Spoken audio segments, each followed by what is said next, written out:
તો વડોદરાથી હાલ મહત્વના સમાચાર સામે આવ્યા છે, જ્યાં ગૌમાંસ સમોસા કેસમાં મોટો ખુલાસો જોવા મળી રહ્યો છે। સુરત તેમજ નડિયાદમાં પણ હુસેની સમોસાની શાખા જોવા મળી છે। પોલીસની તપાસમાં થઈ શકે છે અનેક ચોંકાવનારા ખુલાસાઓ। તો વડોદરામાં જે ગૌમાંસ સમોસાનો જે વિવાદ હાલ ઉગ્ર બન્યો છે, ત્યારે સુરત તેમજ નડિયાદમાં પણ હુસેની સમોસાની શાખા જોવા મળી રહી છે। પોલીસની તપાસમાં અનેક ચોંકાવનારા ખુલાસા થઈ શકે છે।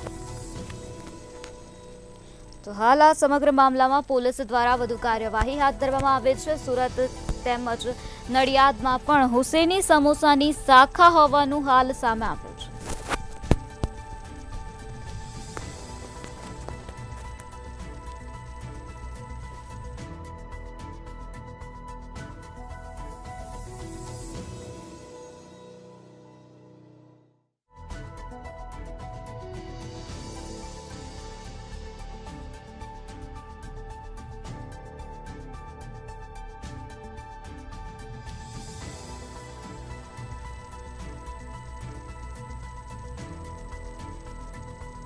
વડોદરામાં ગૌમાંસ સમોસા કેસમાં મોટો ખુલાસો જોવા મળી રહ્યો છે। સુરત તેમજ નડિયાદમાં પણ હુસેની સમોસાના શાખા જોવા મળી છે। હુસેની સમોસાની શાખા નડિયાદમાં પણ હોવાનું સામે આવ્યું છે। આ સાથે સુરતમાં પણ હુસેની સમોસાની શાખા જોવા મળી રહી છે। પોલીસની તપાસમાં હજુ અનેક ચોંકાવનારા ખુલાસાઓ થઈ શકે છે।